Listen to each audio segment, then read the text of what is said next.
திருப்பரங்குன்றத்தில் பிளவை ஏற்படுத்த கேடுகெட்ட அரசியல் செய்யப்பட்டதாக முதலமைச்சர் மு.க.ஸ்டாலின் விமர்சனம். தமிழ்நாட்டில் என்றும் பெரியார் ஏற்றிய சமத்துவ தீபமே ஒளிரும் என உறுதி. அதன் பிறகு அதே நேரத்தில் ஒரு சிலரோட அரசியல் லாபங்களுக்காக பிரிவுகளையும் பிளவுகளையும் உண்டாக்கி சமூகத்தை துண்டாடும் சதி செயல்கள் அது நிச்சயமா ஆன்மீகம் அல்ல, அது அரசியல். அதில் கேடுகட்ட மலிவான அரசியல். எங்க தமிழ்நாட்டில் என்றைக்கும் பெரியார் ஏற்றின சமத்துவ தீபம் தான் ஒளிரும். உங்களால் அதை தடுக்க முடியாது. தேர்தலை மனதில் வைத்துக் கொண்டு வாக்கு வங்கிக்காக பேசுகிறார் முதலமைச்சர் மு.க.ஸ்டாலின். தமிழக பாஜக தலைவர் நயினார் நாகேந்திரன் குற்றச்சாட்டு. தீபம் ஏத்துறதுனால எந்த விதமான உழவும் யாருக்கும் வரப்போறதில்லைன்னு நிறைய பேர் என்கிட்ட சொல்லியிருக்காங்க. பட் அதை தவறா சித்தரித்து வாக்கு வங்கிக்காக நம்மளுடைய திமுகவை சேர்ந்தவர்கள் பயன்படுத்துகிறார். பழனி மலைக்கோயிலில் அலைமோதும் கூட்டத்தால் முருகனை வழிபட 3 மணி நேரம் காத்திருக்கும் பக்தர்கள். திருத்தணியிலும் 2 மணி நேரத்திற்கும் மேலாக காத்திருக்கும் சூழல். திருச்செந்தூரில் அலைமோதும் கூட்டத்தால் 4 மணி நேரம் காத்திருந்து தரிசனம் செய்யும் பக்தர்கள். திருவண்ணாமலையில் 2 கிலோமீட்டர் தூரத்திற்கு நீளும் வரிசை. விடுமுறை தினம் என்பதால் திற்பரப்பு அருவியில் குவிந்த சுற்றுலா பயணிகள்.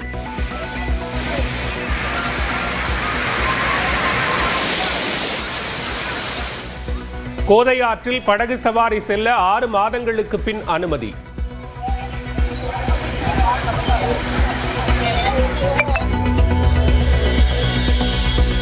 சென்னையில் இன்றும் 100 இண்டிகோ விமானங்களின் சேவை ரத்து. மத்திய அரசு உத்தரவிட்ட பின்னரும் பிற விமானங்கள் கூடுதல் கட்டணம் வசூலிப்பதாக குற்றச்சாட்டு. இன்று 1500 விமானங்களை இயக்க நடவடிக்கை. இண்டிகோ நிறுவனம் உறுதி. விமானங்கள் ரத்தால் டிக்கெட் கட்டணத்தை திருப்பி வழங்கும் இண்டிகோ நிறுவனம். இன்றைக்குள் திருப்பி தர மத்திய அரசு உத்தரவிட்ட நிலையில் நடவடிக்கை. மதுரையில் முதலீட்டாளர் மாநாட்டில் 36,000 கோடி ரூபாய் மதிப்பீட்டில் 91 ஒப்பந்தங்கள் கையெழுத்து. கோயில் நகரமான மதுரையை தொழில் நகரமாக மாற்ற விரும்புவதாக முதலமைச்சர் மு.க.ஸ்டாலின் பேச்சு. இந்த மாநாட்டின் மூலமாக 91 புரிந்துணர்வு ஒப்பந்தங்கள் மூலமாக 36,660 கோடி ரூபாய் முதலீடு ஈர்க்கப்பட்டு 56,766 பேருக்கு வேலை வாய்ப்பும் உருவாக்கப்படுகிறது. கோயில் நகரம்னு பேர் மட்டும் வச்சுக்கிட்டா போதுமா? எனக்கு இந்த மதுரை தொழில் நகரமாகவும் புகழ்பெறணும் என்பதுதான் என்னுடைய ஆசை, லட்சியம். தூத்துக்குடியில் கப்பல் கட்டும் தொழிற்சாலை அமைக்கும் ஹூண்டாய் நிறுவனம். 7,000 பேருக்கு வேலை கிடைக்கும் வகையில் ரிலையன்ஸ் நிறுவனம் 11,700 கோடி முதலீடு. போடியில் திமுகவை சேர்ந்த நகரமன்ற தலைவருக்கு சொந்தமான ஏலக்காய் குடோனில் 2வது நாளாக சோதனை. வருமான வரித்துறை மற்றும் அமலாக்கத்துறை அதிகாரிகள் ஆய்வு.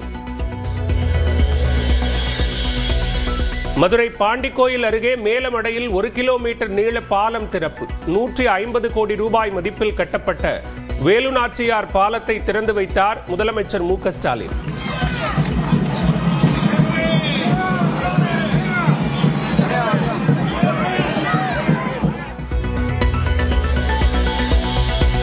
கும்பகோணம் அருகே அடித்து கொல்லப்பட்ட பள்ளி மாணவனின் உடலை வாங்க மறுத்து உறவினர்கள் போராட்டம்.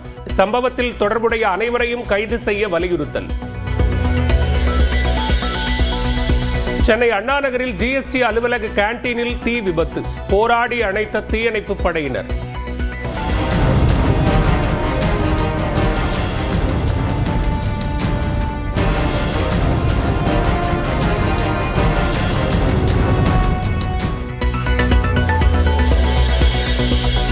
கோவா நைட் கிளப் தீ விபத்தில் உயிரிழந்தோர் எண்ணிக்கை 25ஆக உயர்வு. நடன அரங்கில் தீப்பற்றிய நிலையில் தப்பியோடிய பலர் சமையலறையில் சென்று சிக்கிக் கொண்டதாக தகவல்.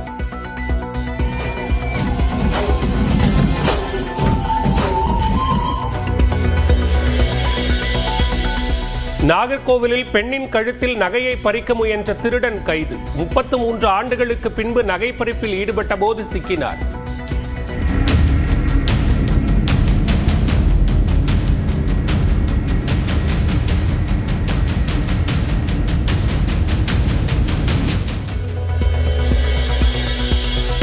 ஈரோட்டில் வரும் 16ஆம் தேதி விஜயின் பொதுக்கூட்டத்திற்கு அனுமதி கோரி ஆட்சியரிடம் மனு அளித்த செங்கோட்டையன்.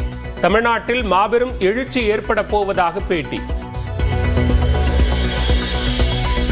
வணிக மற்றும் தனிநபர் பயன்பாட்டிற்கு லாரிகள் மூலம் விநியோகிக்கப்படும் குடிநீருக்கான கட்டணம் உயர்வு 285 ரூபாய் வரை அதிகரிப்பு.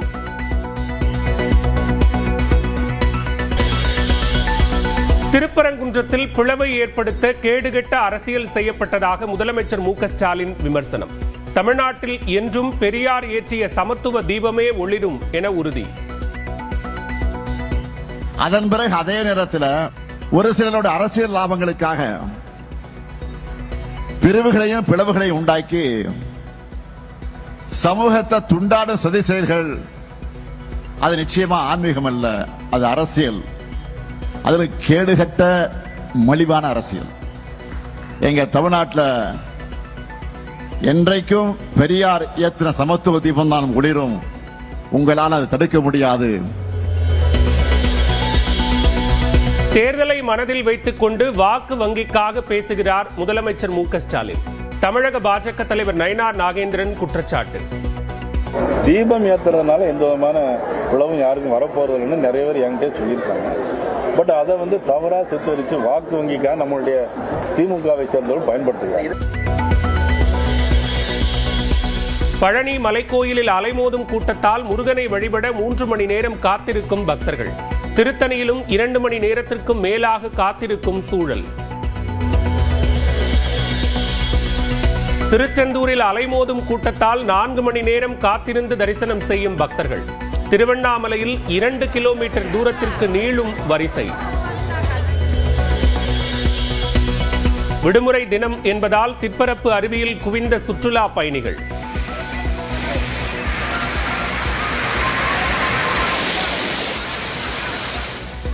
கோதை ஆற்றில் படகு சவாரி செல்ல 6 மாதங்களுக்கு பின் அனுமதி.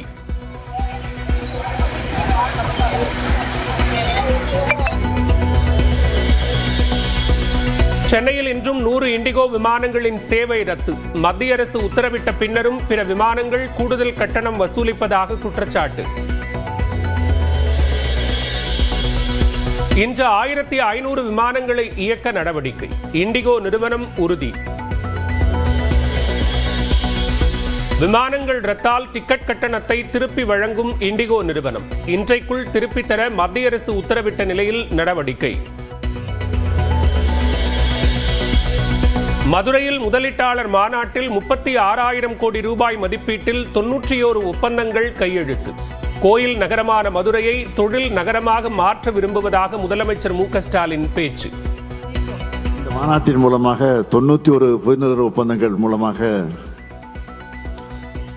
36,660 கோடி ரூபாய் முதலீடு ஈர்க்கப்பட்டு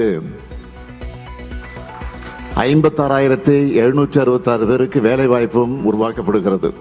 கோயில் நகரம்னு பேர் மட்டும் வச்சுக்கிட்டா போதுமா?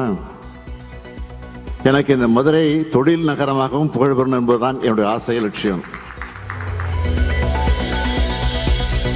தூத்துக்குடியில் கப்பல் கட்டும் தொழிற்சாலை அமைக்கும் ஹூண்டாய் நிறுவனம்.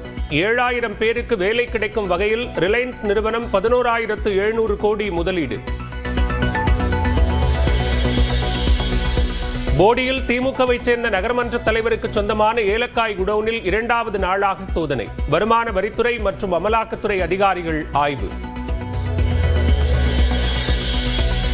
மதுரை பாண்டிக்கோயில் அருகே மேலமடையில் 1 கிலோமீட்டர் நீள பாலம் திறப்பு. 150 கோடி ரூபாய் மதிப்பில் கட்டப்பட்ட வேலுநாச்சியார் பாலத்தை திறந்து வைத்தார் முதலமைச்சர் மு.க.ஸ்டாலின்.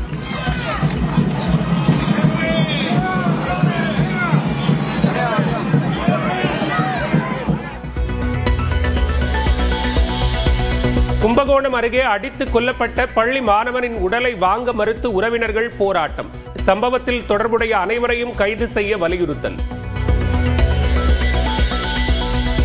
சென்னை அண்ணா நகரில் ஜிஎஸ்டி அலுவலக கேண்டீனில் தீ விபத்து. போராடி அணைத்த தீயணைப்பு படையினர்.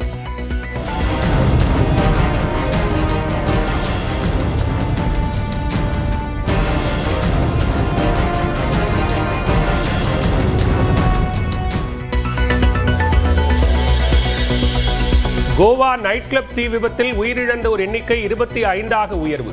நடன அரங்கில் தீப்பற்றிய நிலையில் தப்பியோடிய பலர் சமையலறையில் சென்று சிக்கிக் கொண்டதாக தகவல்.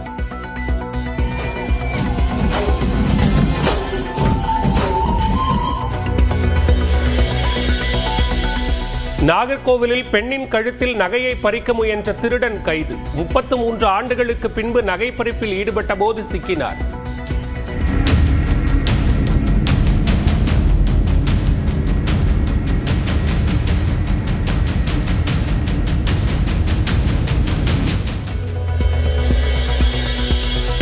ஈரோட்டில் வரும் 16ஆம் தேதி விஜயின் பொதுக்கூட்டத்திற்கு அனுமதி கோரி ஆட்சியரிடம் மனு அளித்த செங்கோட்டையன்.